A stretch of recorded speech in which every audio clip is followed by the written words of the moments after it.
नमस्कार विद्यार्थी मित्र मैत्रिणींनो, आपले सर्वांचे अभिजित सर अकॅडमी पुणे या युट्यूब चॅनलवर मी अभिजित सोळंकी आपलं सर्वांचं मनपूर्वक स्वागत करतोय. आज आपण महत्वपूर्ण व्हिडिओ बनवत आहोत, जी मागच्या वर्षी महिला आणि बालविकास भरतीकरिता जाहिरात प्रसिद्ध झाली होती 496 पदाची. यावर्षी सुद्धा जाहिरात आहे, कारण यामध्ये 8,869 पदे मंजूर झालेली आहेत. त्यामधील परिवीक्षिका अधिकारी प्रोफेशनल ऑफिसर ज्याला आपण म्हणतो, त्याचा नवीन जी आर आलेला आहे.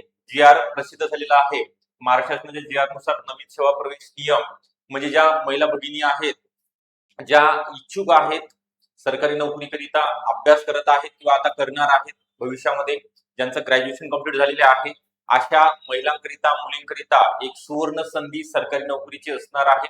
तर हा व्हिडिओ तुम्ही शेवटपर्यंत बघायचा आहे. यामध्ये नेमकं काय दिलेलं आहे, पात्रता काय दिलेली आहे, अनुभव लागणार आहे का, बाकी गोष्टी, वयोमर्यादा वगैरे सगळ्या गोष्टी सांगितल्या जाणार आहे. परीक्षा कोण घेणार आहे, तर तुम्ही शेवटपर्यंत व्हिडिओ बघा. व्हिडिओ आवडला असेल तर नक्की लाईक करा. चॅनलला जर नवीन असाल तर नक्की सबस्क्राईब करून ठेवा. सबस्क्राईब याच्यासाठी करायचं की तुम्हाला असेच नवीन नवीन अपडेट तुमच्यापर्यंत नक्की पोहोचणार आहे. तर त्याच्या अगोदर आपल्याकडे अंगणवाडी सुपरवायझर, जी परिवीक्षिका अधिकारी असेल किंवा अंगणवाडी सुपरवायझर असेल, सरळ सेवा मधनं जी पदं भरली जातात, त्याकरिता ऑनलाईन बॅचेस पुणे या ठिकाणी लाईव्ह प्लस रेकॉर्डेड स्वरूपामध्ये तुम्ही तुमच्या घरी बसून सुद्धा लॅपटॉप मोबाईल वरती ह्या बॅचेस कंडक्ट करू शकता. ही बॅच ICDS व संगणक म्हणजे सर्व विषयामध्ये इन्क्लूड असणार आहेत. मराठी, इंग्लिश, गणित, बुद्धिमत्ता, जीके आणि टेक्निकल. ओके, तर यामध्ये PYQ MCQ चा सराव दर महिन्याला झूम मीटिंग असणार आहे.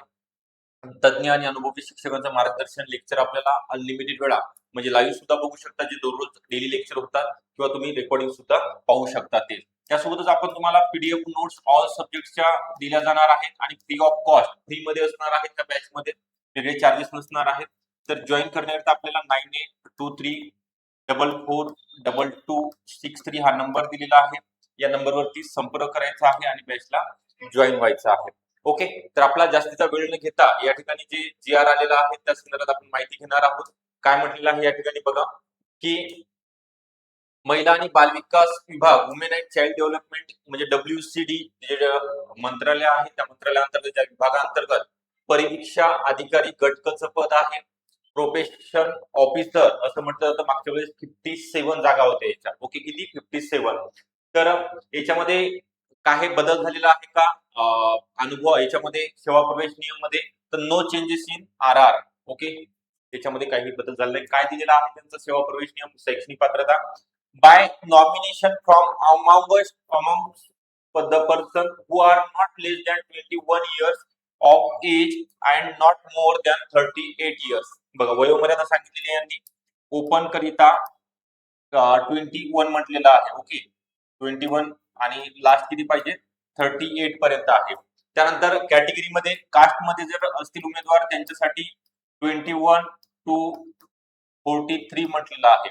हे त्यांनी वयोमर्यादा आहे. सगळ्या 18 ते 38 असते. आता 21 ते 38, कारण तुमचं ग्रॅज्युएशन 21व्या वर्षी कंप्लीट होते. 18, 19, 20, 21 बरोबर आहे. त्यानंतर आपल्याला काय एज्युकेशनल दिलेलं आहे? Provided that the upper age limit shall be the relax up to 5 years in case of person belonging to the reserve categories.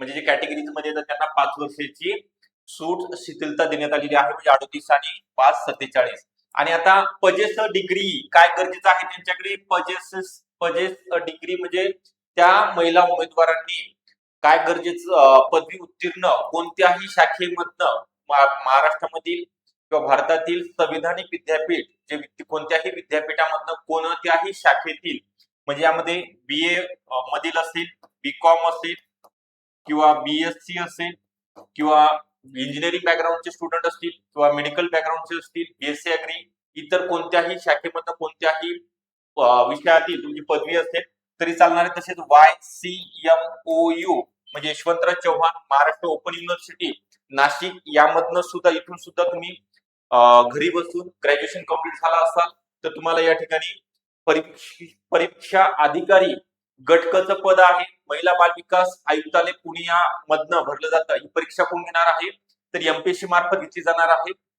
सगळ्यात महत्वाचं आहे, हा GR आलेला आहे. मागच्या वर्षी TCS कंपनी मार्फत घेतली होती, परंतु यावर्षी MPSC मार्फत. बघा, आता बऱ्याच जे स्टुडंट आहेत त्यांना भीती निर्माण आहे की MPSC घेणार आहे मग अवघड असणार आहे का?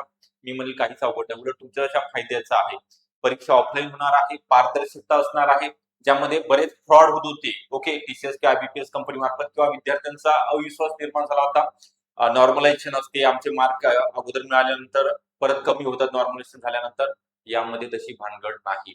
एकच एक्झाम, डायरेक्ट तुमचं सिलेक्शन आणि पारदर्शकता, ट्रान्सपरन्सी जी तुम्हाला हवी होती एवढ्या दिवसापासून, जे तुम्ही 5-6 वर्ष झाली लढत होता या गोष्टीसाठी आम्हाला एमपीएससी मार्फत वर्ग करण्यात यावे, तर तुमच्या मनाप्रमाणे ही गोष्ट झालेली आहे. आता तुमचं काम काय राहिलेलं आहे?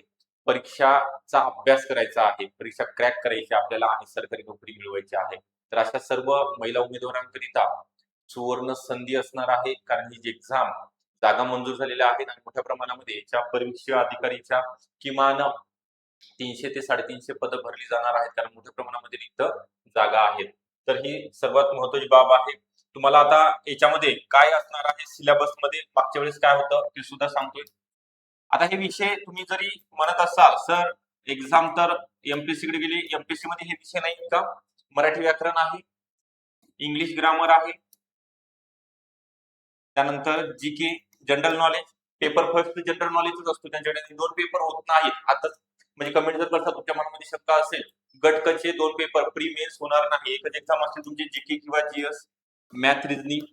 ओके, आणि तुमचं तांत्रिक त्या विषयाशी निगडीत जे टॉपिक आहेत, महिला आणि बालक संदर्भात योजना असतील, कायदे असतील, याच्यामध्ये चेंजेस आहेत का मला सांगा. याच्या व्यतिरिक्त काही कोणता नवीन विषय ते घेणार आहेत का? नाही. सगळे महाराष्ट्रामध्ये जेवढ्या काही एक्झाम आहेत त्या एक्झाम करिता मराठी, इंग्लिश, गणित बुद्धिमत्ता आणि जीके हे 4 विषय कंपल्सरी आहेत. हे 4 विषय सोडून कोणती एक्झाम असेल तर मला कमेंट मध्ये सांगा. ओके, फक्त पोलीस भरतीला इंग्लिश विषय नाहीये, बाकी 3 विषय आहेत. आणि तांत्रिक घटक त्या पदाच्या डिमांड नुसार ते परीक्षेला प्रश्न विचारले जातात. तर मग आता परीक्षिका अधिकारी किंवा अंगणवाडी सुपरवायझर आपल्याला बनायचं आहे, तर याची ऑनलाईन बॅच आतापासून एमपीएससी पॅटर्न नुसार, ओके, एमपीएससी पॅटर्न नुसार आपण चालू करत आहोत. कारण तर अगोदरच या ठिकाणी जे काही स्टाफ आहे सर्वांनी एमपीएससी यूपीएससी मध्ये मेन्स किंवा मेन्स क्रॅक केलेले आहेत, इंटरव्ह्यू पर्यंत पोहोचलेले आहेत. काही जे स्टाफ आहे आपल्याकडे नगर परिषद मध्ये सुद्धा लागलेला आहे, त्यांच्या मार्गदर्शनाखाली तुम्हाला एमपीएससी नुसार जो पॅटर्न आहे, जे काही सब्जेक्ट आहेत ते चांगल्या प्रकारे शिकवले जाणार आहेत. तर याकरिता ऑनलाईन बॅचेस सुरू झालेले आहेत. तुम्हाला जर जॉईन व्हायचं असेल तर 9823442263 या नंबरवरती कॉल करायचा. यामध्ये सर्व अवेलेबल असणार आहे. सगळ्या विषयाच्या नोट्स सुद्धा आपण तुम्हाला देणार आहोत. लाईव्ह प्लस रेकॉर्डेड लेक्चर या ठिकाणी कंडक्ट केले जाणार आहेत.